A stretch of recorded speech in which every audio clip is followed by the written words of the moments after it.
Doctor Rajneesh Kapoor के पास में लेकिन फिलहाल जाना चाहूँगा। डॉक्टर रजनीश, इतने पेशेंटली हमको सुनने के लिए, अपनी बारी का इंतज़ार करने के लिए आपका बहुत धन्यवाद और माफ़ी मांगूंगा मैं कि बहुत देर से मैं आपके पास आ रहा हूँ। लेकिन मैं ये समझना चाहूँगा कि इस सब के बीच क्या ये वाकई सिस्टम में इस तरीके की कई चीज़ें हैं जो हमको दिखाई देती हैं कि कोहेरेंट नहीं हैं, लेकिन असल में इस तरह अचानक आई हुई आपदा से ऐसे ही निपटा जा सकता है और इसमें कई जगहों पर कई चीज़ें सिंक्रोनाइज नहीं लगें तो उसमें बेनिफिट ऑफ डाउट हमको देना पड़ेगा?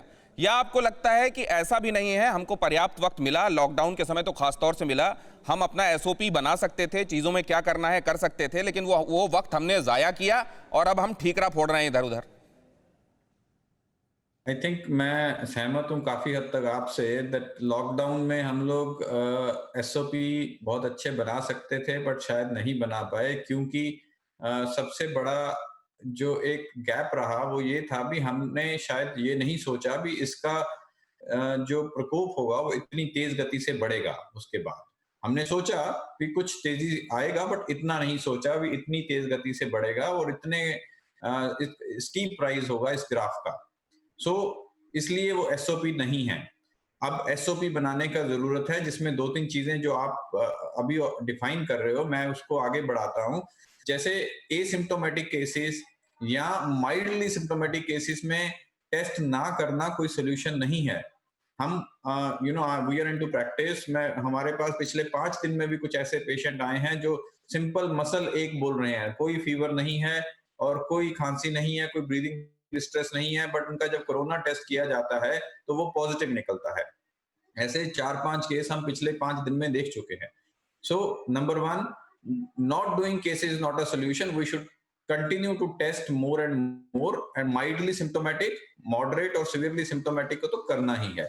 दूसरा, आई थिंक एक सिवियर एसओपी जो स्ट्रिंजेंट एसओपी अभी होना चाहिए जो अभी भी डेफिशिएंट है वो ये है कि वॉर फुटिंग रूम होना चाहिए। आप जब लोग इलेक्शन एनालिसिस करते हैं तो news channels war footing room में होते हैं, 24 hours you are there, it's like a war situation. एक war footing, multiple war footing rooms बनाना चाहिए। प्राइवेट और गवर्नमेंट सेक्टर को यूनाइट करना बहुत जरूरी है।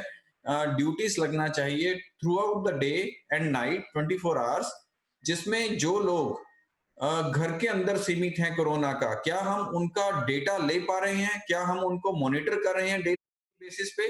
नहीं। तो वो मॉनिटरिंग होना चाहिए। एक सिंपल पल्स ऑक्सीमीटर जो गवर्नमेंट का रिस्पॉन्सिबिलिटी होना चाहिए। एक पल्स ऑक्सीमीटर 2,000 रुपए का आता है, उससे पल्स और ऑक्सीजन सैचुरेशन पेशेंट का इंस्टेंटली पता चल जाता है उसके फिंगर पे लगाने से।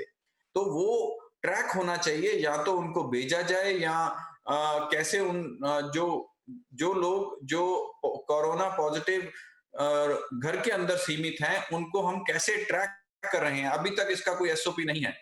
There is a possibility that those patients may deteriorate जी। and we may lose some of those patients and mortality can happen.